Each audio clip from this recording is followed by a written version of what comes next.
On this week's Carrier Wrap, we dig into the growing push by wireless carriers into streaming video services.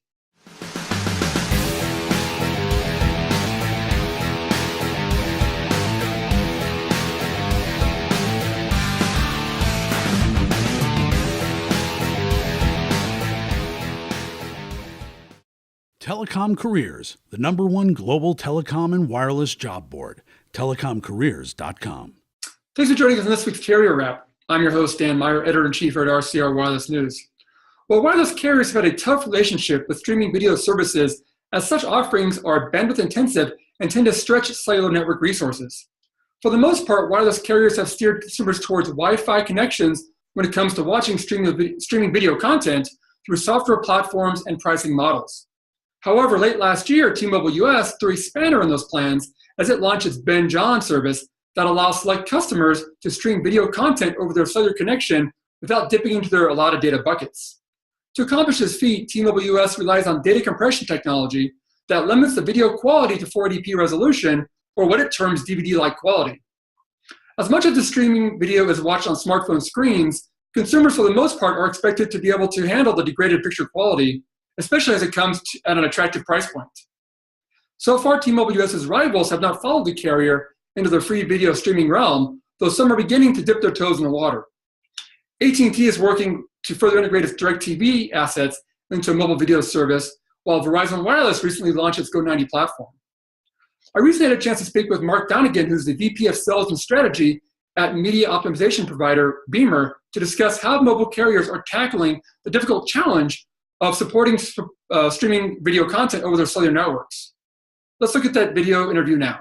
Mark Donegan, who's the VP of Sales and Strategy at Beamer, to talk a bit about, I guess mobile video and I guess video in general and how it's kind of impacting telecom operators. Hey, Mark, thanks again for joining us. We appreciate it. Yeah, thanks, Dan. Great. Let's start off with maybe those who maybe don't know much about Beamer. I mean, obviously, it's a very popular car, but perhaps for your company, maybe give a little insight into the company, kind of what you guys do in terms of working with the telecom space. Sure, awesome. So Beamer is really an imaging science company. We are a startup. We're, I guess, maybe in beyond the toddler phase. We're 6 years old now. So, but as startups go, I suppose there's startups that are 12 or 15 years old, right? So, but yeah, we're an image science company. And the genesis of the company, it's actually a pretty cool story. Our founder has been involved in pioneering mobile video and just video in general for more than 20 years. Sharon Carmel, he was one of the founders of a very famous Israeli company called Emblaze Technologies. And the genesis goes back to a series of conversations that Sharon had with some Apple folks right around the time of the iPhone launch. And, it was very clear, and of course now some of these concepts seem sort of quaint because it's obvious that, that the iPhone, revolutionized everything. Right now we no longer buy digital cameras, we just use our iPhones, and, no longer do we have MP3 players, we use our iPhones and those sorts of things. But the genesis goes back to Sharon was having some conversations with some Apple folks in Israel, and saying, why, 16 gigs, which was the original capacity, as you'll remember, the iPhone, actually, I think it was 8. Yeah. But that's going to get filled up really fast. And so what is Apple's plans, or, why not build a service to store those photos, all the photos that, I'm going to take, but I'm going to eventually run out of space in the cloud. Now, this goes back now 7, 8 years ago. So again, talking about that today, it seems kind of like, well, where have you been? Living under a rock. But rewind 8 years, and this was all kind of new. Yeah. So after having some of these conversations, Apple said, you know what, you're right. It's a great idea. Obviously, we've thought about that, but it turns out that the CapEx is in the orders of hundreds of millions of dollars. The exact amount isn't even that relevant, but the takeaway for Sharon was that how can it be that in this era of Moore's law, doubling of capacities, halving of costs, every 18 months. I mean, something we all know very well.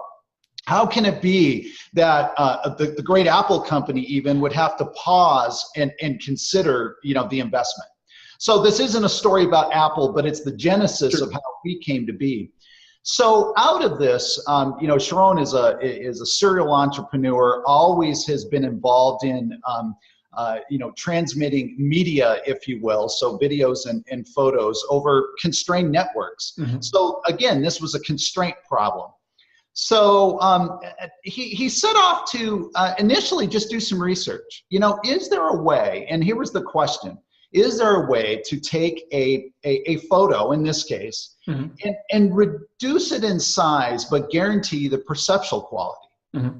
So everything started from, we're not going to compromise quality, but understanding how block-based encoding works, mm-hmm. And someone who has even a fairly basic understanding knows that there are situations where more bits are used than are needed. In mm-hmm. other words, beyond human vision. Mm-hmm. So that was the genesis of the company. It was a very sort of a simple need. Mm-hmm. And obviously, Sharon knew, and we knew collectively, that if we could solve this problem, it would be hugely valuable. Sure. Because even though, again, storage was going to continue to increase in capacity, costs are, decreasing. So nothing's changing there. But we also knew that resolutions would go up, that, mm-hmm. We're just going to, as consumers, we're going to take more photos.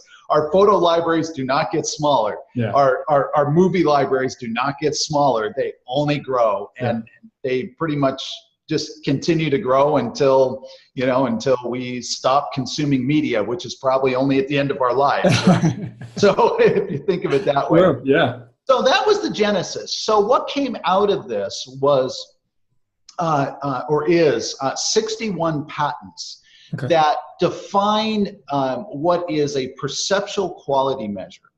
And this perceptual quality measure is highly unique because it is one of the only, if not the only, perceptual quality measure that is fully aligned with human vision, which is to say that if we have a source file and then using this quality measure, we create a derivative file, meaning that we reduce it in size, we can guarantee that to the normal, to just a normal viewer, normal consumer, under normal viewing conditions, that you could show them the original, you could then show them the optimized version mm-hmm. using Beamer's technology, using our perceptual quality measure, and other than just the fact they have a 50-50 chance to choose which one was the original, which one isn't, that basically they're just guessing as to which one.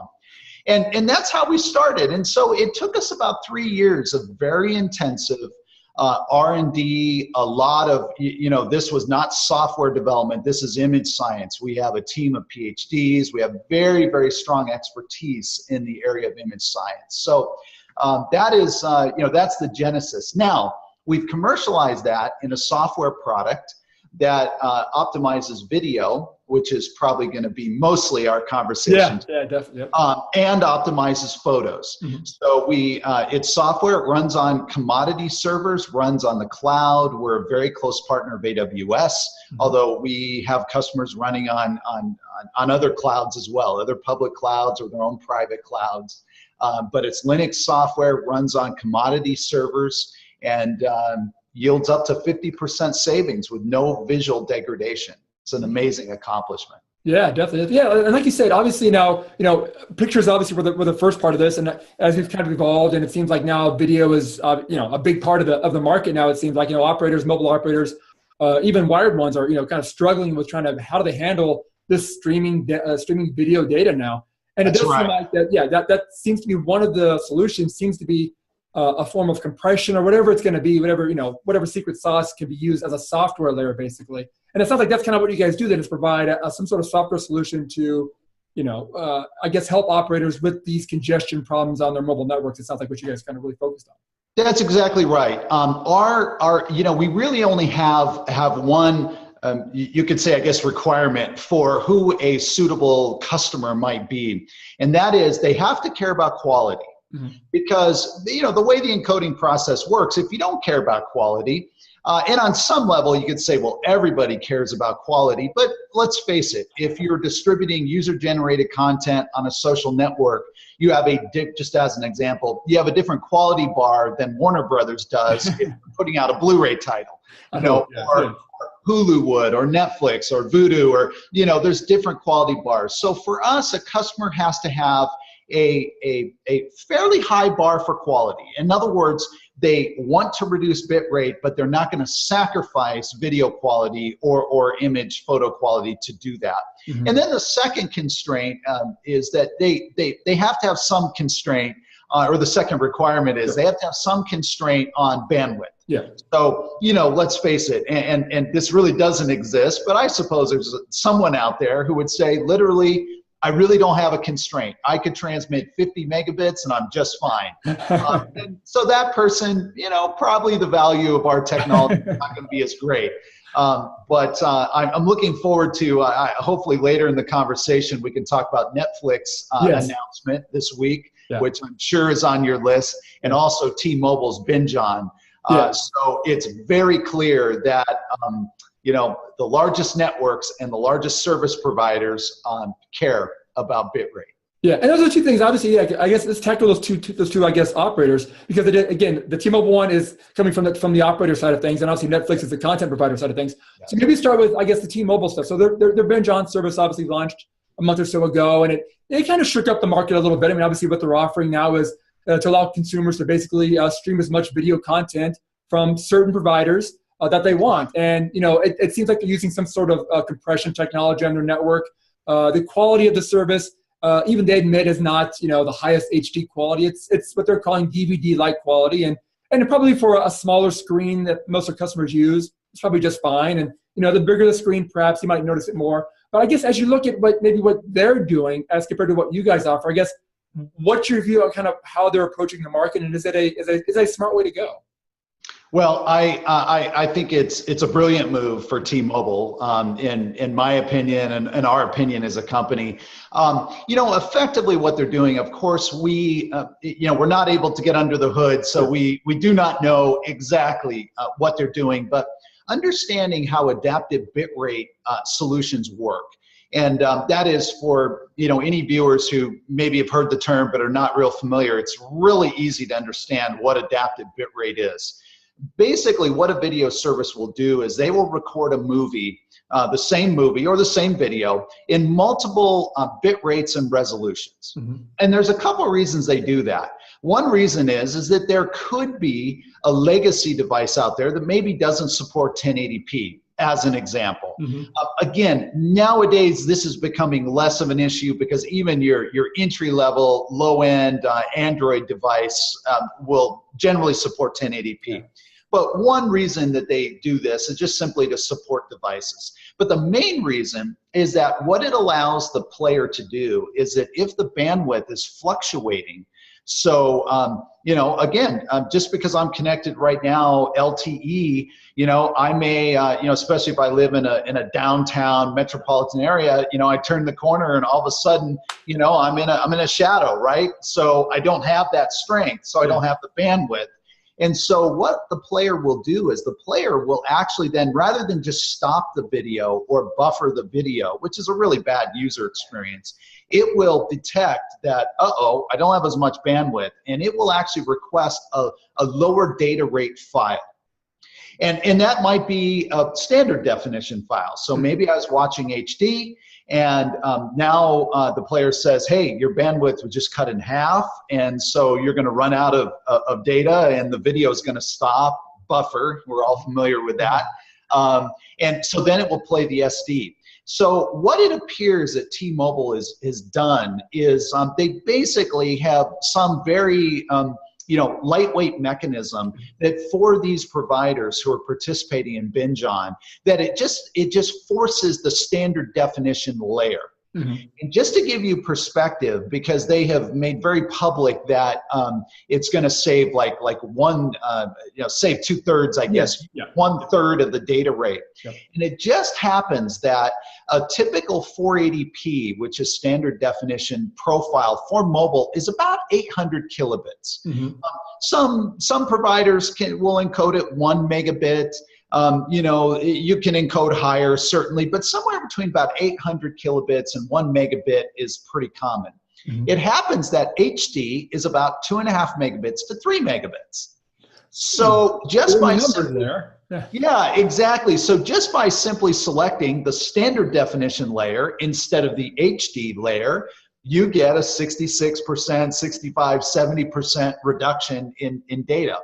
Now, you could argue that, well, yes, but now you're getting a subpar experience. And of course, that's where technologies like ours come into play, because we can achieve incredible savings and yet you still could be delivering HD.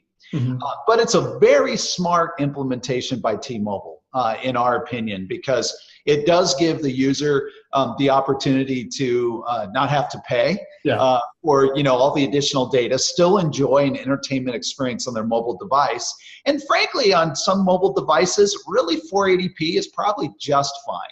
Yeah. The average consumer, it's not going to be such a shocking difference that they're going to say, oh, sure, I get unlimited data, but wow, my entertainment experience is highly compromised. Yeah. No, that's a good way. Obviously, the price point for it makes it very attractive. It's hard to kind of argue with the free. It's hard to argue with free, isn't it? Yeah, that gives them a lot of leeway there. But yeah, I mean, I've tried it on a couple different size devices, and the smaller screen devices, it does seem to be just fine. You go to a little bigger screen, 8, 9, 10-inch tablet.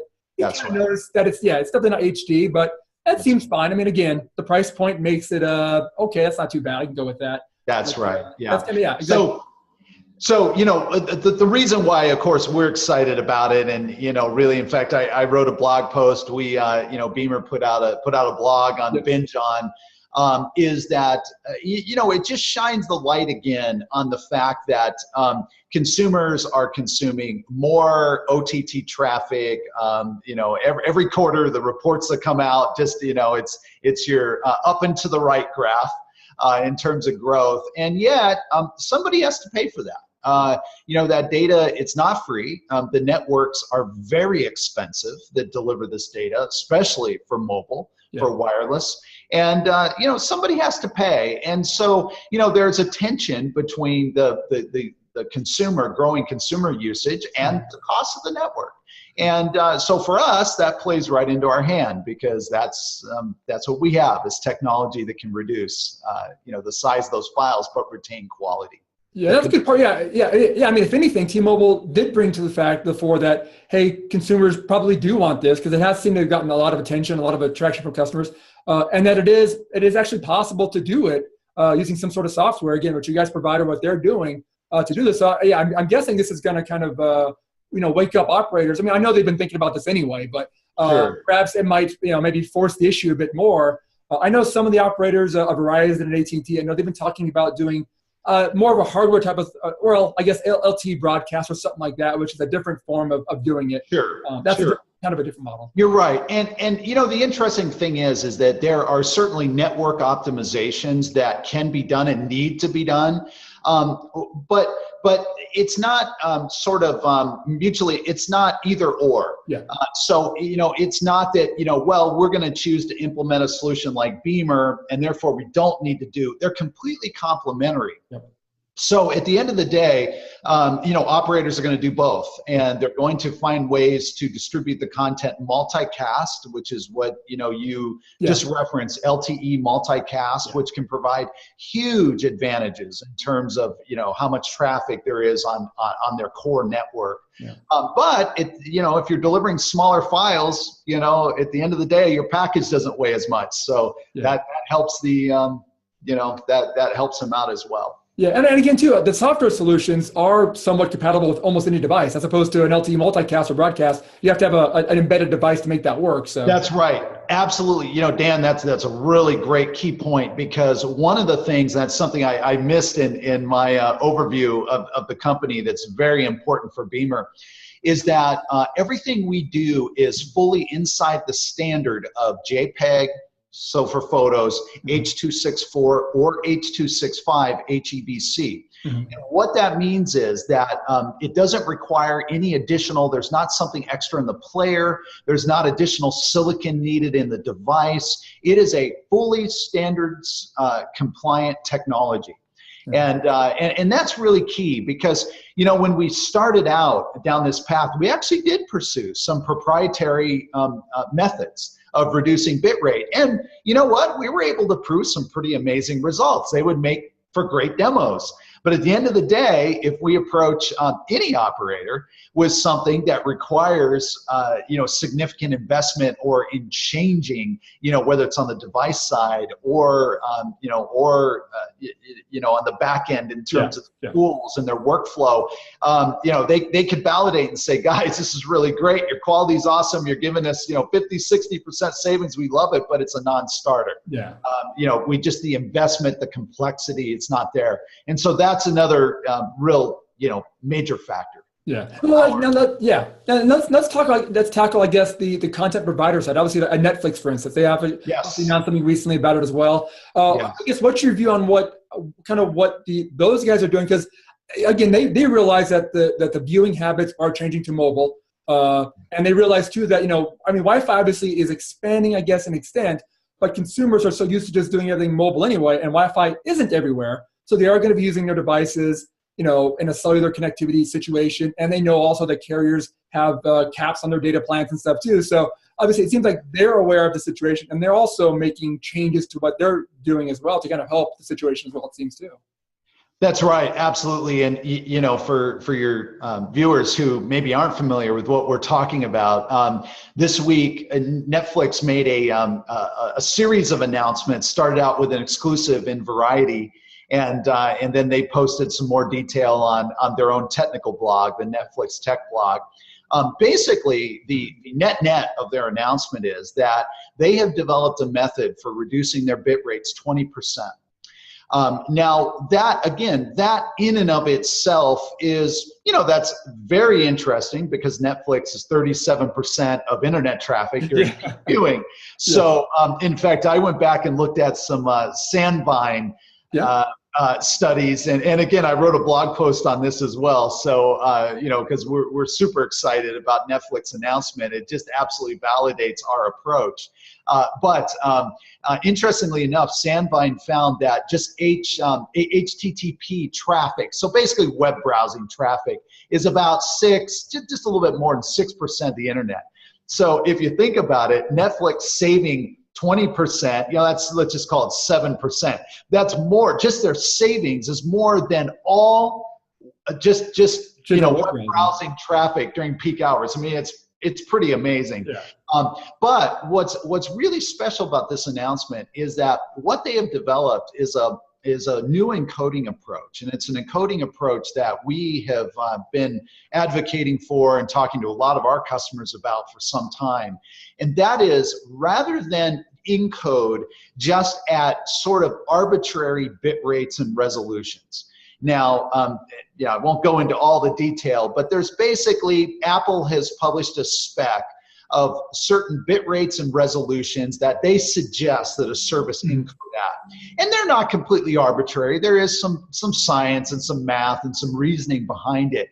But at the end of the day, this was all established more than 10 years ago when bandwidths were very different, device capabilities were very different, even the state of encoder quality is very different.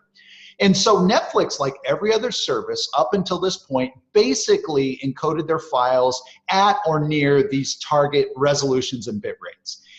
Again, without going into a whole lot of the science behind it, what that means though is that for certain content types, they were actually over encoding, meaning they were using more bits than you could ever see.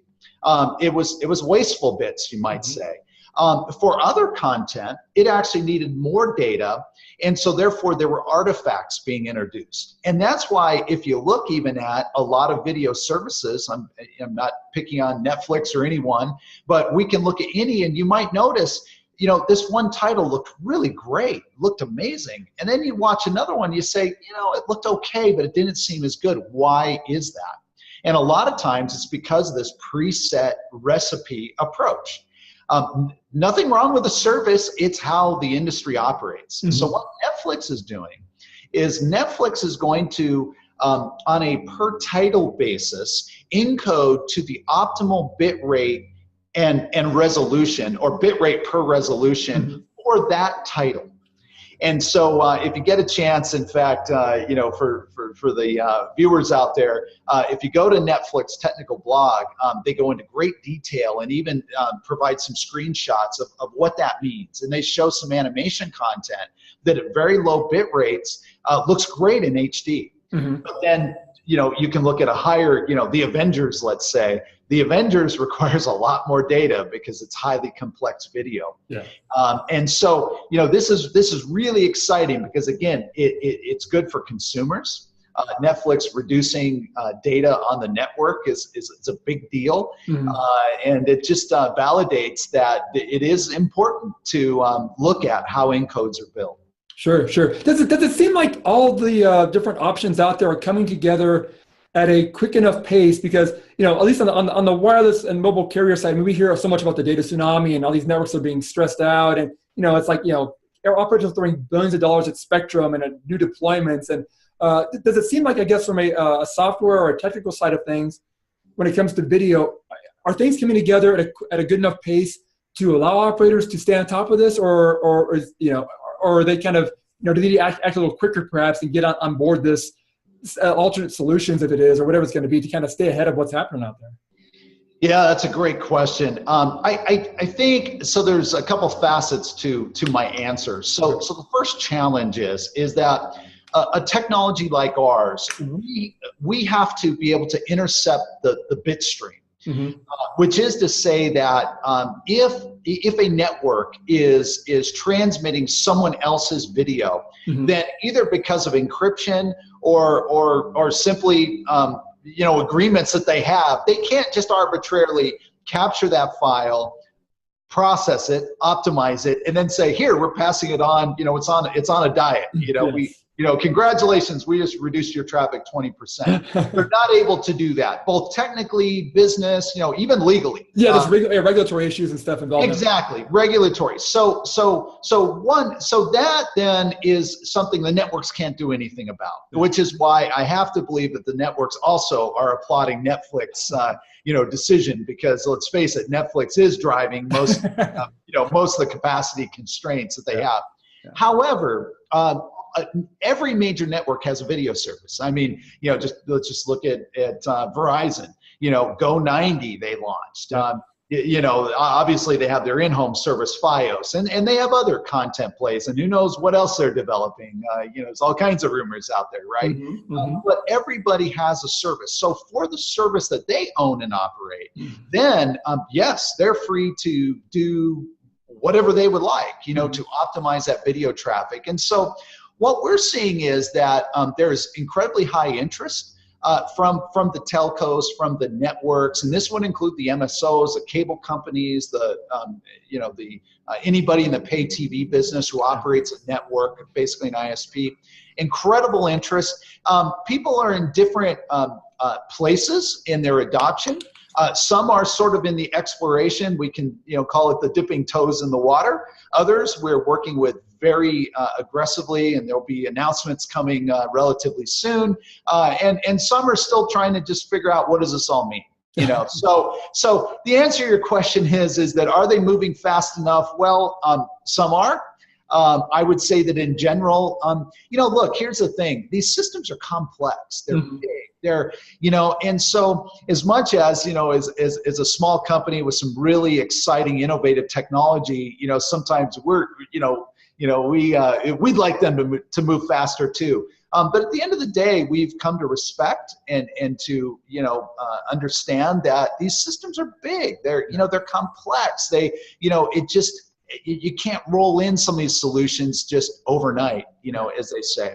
So, but yes, there is a very high interest, in the industry, and you're going to be seeing varying approaches to, managing video traffic.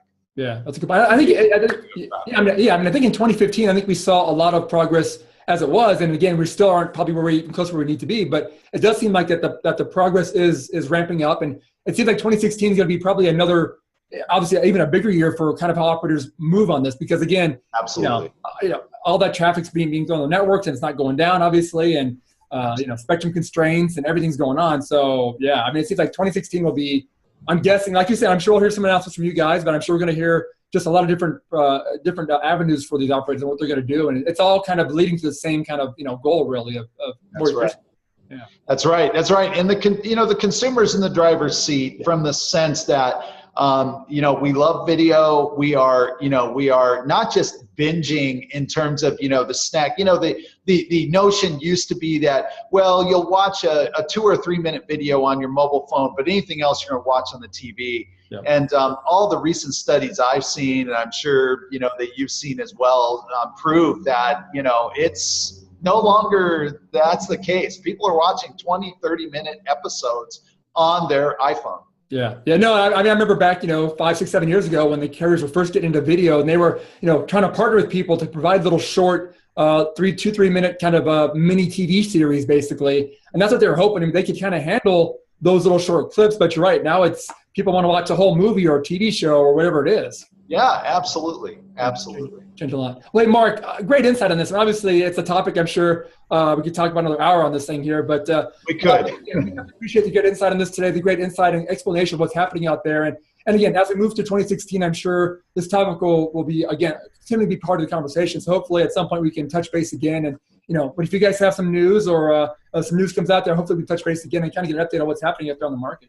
Great. Let's do it. Let's do it. I mean, like I say, there are some things coming from our company that I think would be very exciting, for you and your viewers. So let's do a follow-up. That sounds good. And obviously, and I recommend to our watchers as well. Yeah, definitely check out the Beamer site because on your blog, like you said, you guys have been on top of a lot of these advances going on out there. So it's good to get some insight out there what's happening. So definitely recommend you guys check out the Beamer site as well for that. But again, Mark, appreciate the time today. Thanks so much for it, and we'll hopefully talk again soon. Excellent. Thank you, Dan. Really appreciate it. All right. Well, some interesting insight from Mark on the topic. I'm sure we'll hear more about this going forward. Well, thanks for joining us in this week's Carrier Wrap, and make sure to check us out again next week. Thanks for watching.